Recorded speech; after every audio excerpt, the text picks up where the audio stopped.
Good evening from Recording Studio Oxford, Carl. Well, we're finally got here. Video 100 in our long stories. I was honestly looking for something special or a good standalone, but after scratching my head for about a couple of weeks, couldn't find one, so I decided just to move on to next, which is going to be The Wind in the Willows. I hope you like it.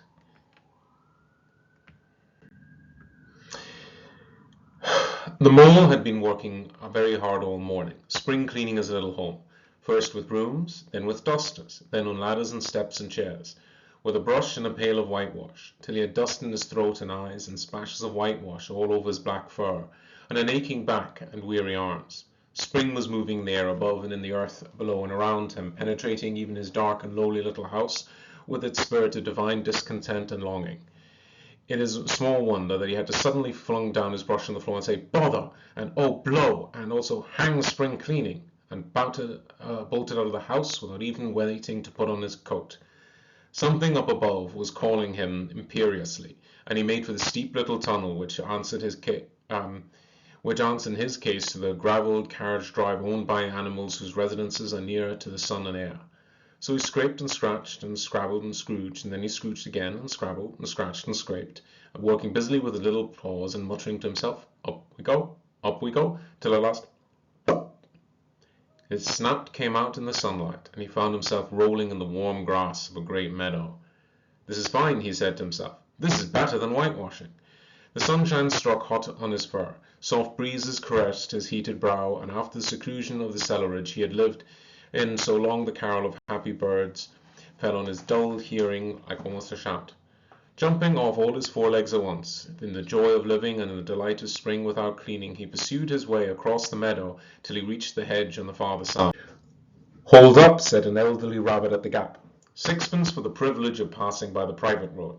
He was bowled over an instant by the impatient and contemptuous mole, who trotted along the side of the hedge, chaffing the other rabbits as they peered hurriedly from their holes to see what the row was about. Onion sauce," he remarked jeeringly. To explain that one, Carl, rabbit is often had with onion sauce. And he was gone before they could think of a satisfactory reply. Then they all started grumbling at each other. "How stupid you are! Why didn't you tell him?" "Well, why didn't you say?" And you might have reminded him, and so on in the usual way, but by then it was of course much too late, as is always the case. It seemed too good to be true. Hither and thither through the meadows he rambled busily, along the hedgerows, along the copses, finding everywhere birds budding, flowers budding, leaves thrusting, everything happy and progressive and occupied. And instead of having uneasy conscience pricking him and whispering, "Whitewash!" he somehow could only feel how jolly it was to be the only idle dog among all these busy citizens. After all, the best part of a holiday is perhaps not so much to be resting yourself as to see all the other fellows busy working.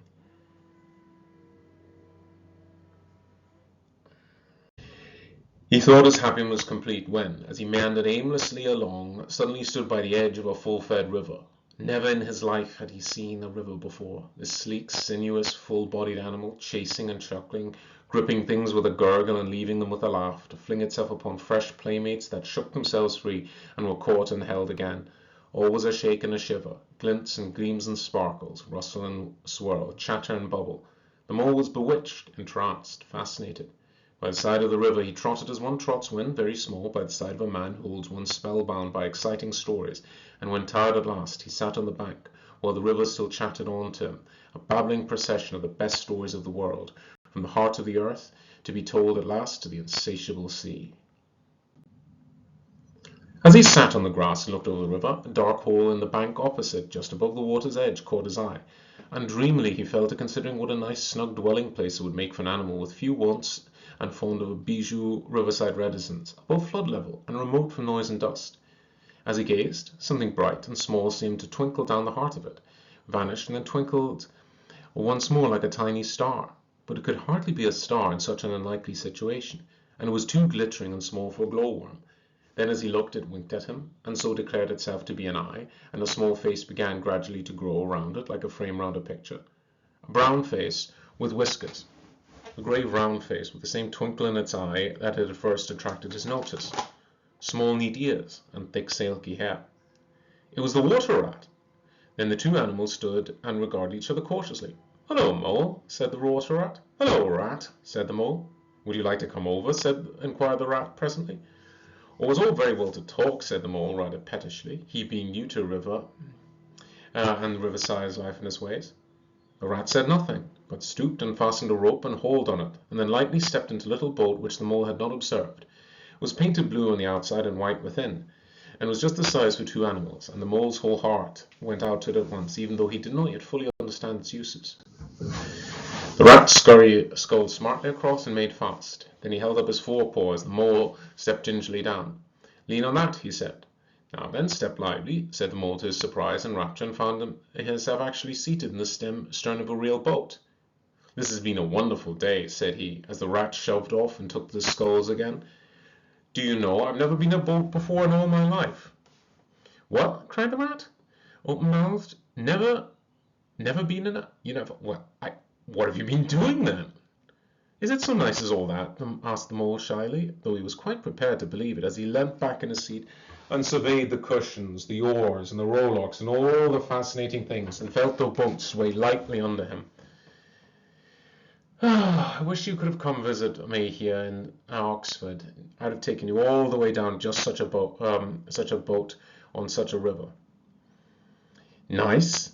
It's the only thing," said the water rat solemnly, as he leant forward for his stroke. "Believe me, my young friend, there is nothing, absolutely nothing, half so much worth doing as simply messing about in boats. Simply messing," he went on dreamily. "Messing about in boats, messing." "Look ahead, rat!" cried the mole suddenly. It was too late. The boat had struck the bank full tilt. The dreamer, the joyous oarman, lay on his back at the bottom of the boat, his heels in the air.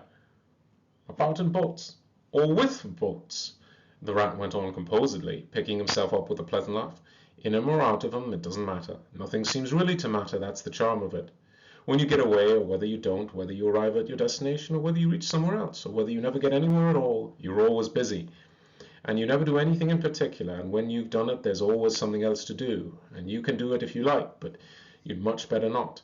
Look here, if you've really got nothing else on hand this morning, supposing we drop down the river together and have a long day of it." The mole waggled his toes from sheer happiness, and spread his chest with a sigh of full contentment, and leaned back blissfully into soft cushions. "What a day I'm having! Let us start at once." "Hold hard a minute," said the rat. He looped the painter through a ring in his landing stage, climbed up into his hole above, and after a short interval reappeared staggering in a fat wicker luncheon basket. "Shove that under your feet," he observed to the mole as he passed by down into the boat. Then untied the paint and took the sculls again. "What's inside it?" asked the mole, wriggling with curiosity. "There's cold chicken inside it," replied the rat briefly. "Cold tongue, cold ham, cold beef, cold pickle, herring, salad, French rolls, cress and sandwiches, spotted meat, ginger, beer, lemonade, and water." "Stop, stop!" cried the mole in ecstasies. "This is too much." "Do you really think so?" inquired the rat seriously. "It's only what I always take on these little excursions, and all the animals always tell me that I'm a mean beast and cut it very fine."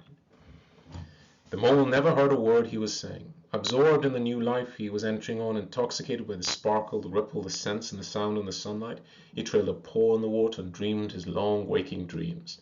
The water rat, like the good little fellow he was, sculled steadily on and forbore to disturb him. "I like your clothes awfully, old chap," he remarked after half an hour or so had passed. "I'm going to get a black velvet smoking suit myself, and some day, as soon as I can find it." "I beg your pardon," said the mole, pulling himself together with effort. "You must think me very rude, but this is all so new to me. So this is a river?" "The river," corrected the rat. "And you really live by the river? What a jolly life!" "By it and with it and on it and in it," said the rat.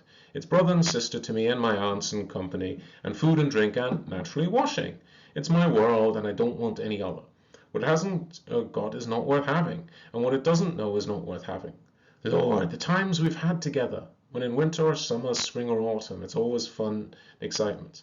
When the floods are on in February and my cellars and basement are brimming with drink that's no good to me, and the brown water runs by my best bedroom window, or again when it all drops away and shows patches of mud that smells like plum cake, and all the rushes and weed clog the channels, and I can potter about dry, I showed over most of the bed of it, and find fresh food to eat, and things careless people have dropped out of boats." "But isn't it a bit dull at times?" the mole ventured to ask. "Just you and the river, and no one else to pass a word with?" "No one else to Well, it mustn't be hard on you, said the rat with forbearance. You knew, and of course you don't know. The bank is so crowded nowadays that people are always moving together. Oh no, it isn't what it used to be at all. Otters, kingfishers, dap chicks, moorhens, all of them about all day long and always wanting you to do something. So a fellow with nothing, no business of his own and to attend to. What lies over there? Asked the mole, waving a paw towards a background of woodland that darkly framed the water meadows on one side of the river. Huh? Oh, that's just the wild woods, said the rat shortly. We don't go there very much, we river bankers. Aren't they very nice people there? Said the mole, a trifle nervously. Well, replied the rat, let me see. The squirrels are all right. And the rabbits, some of them, but the rabbits are a mixed lot. And then there's the badger, of course. He lives right down the heart of it. Wouldn't live anywhere else either, if you paid him to do it. Dear old badger. No one interferes with him. They better not, he added significantly. Why, who should interfere with him? Asked the mole. Well, of course, there are us, explained the rat in a hesitating sort of way. Weasels and stoats and foxes and so on. They're all right in a way. I'm very good friends with them, past the time of day when we meet and all that. But they break out sometimes, and there's no denying it then. Well, you can't really trust them, and that's the fact. The mole knew very well it's quite against animal etiquette to dwell on possible trouble ahead, or even to allude to it, so he dropped the subject. And beyond the wild wood again, he asked, where it's all blue and dim, and one sees well maybe hills, or perhaps they mayn't, and something like the smoke of towns, or is it on cloud drift? Beyond the wild wood comes the wide world, said the rat. And that's something that doesn't matter either to you or to me.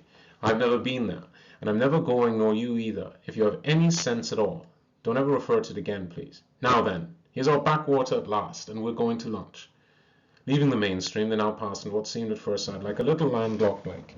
Green turf sloped down on either side, brown snaky tree roots gleamed below the surface of the quiet water, and while ahead of them the silvery shoal and foamy tumble of a weir, arm in arm with the restless dripping mill wheel that held up in its turn by a grey garbled mill house, filled the air with a soothing murmur of sound, dull and smothery, and yet with little clear voices speaking up cheerfully out of it at intervals. It was so very beautiful that the mole could only hold up in his both forepaws and gasp, "Oh my, oh my, oh my!" The rat brought the boat alongside the bank, made her fast, helped the still awkward mole safely ashore, and swung out the luncheon basket.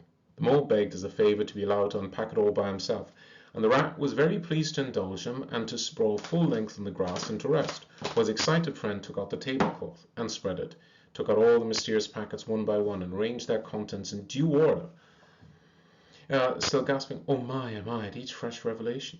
When all was ready, the rat said, "Now pitch on, old fellow," and the mole was indeed very glad to obey. For he had started his spring cleaning at a very early hour that morning, as people will do, and not paused for bite or sup, and he had been through a very great deal since that distant time which now seemed many days ago. "What are you looking at?" asked the rat presently, when their hunger was somewhat dulled, and the mole's eyes were able to wander off the tablecloth a little.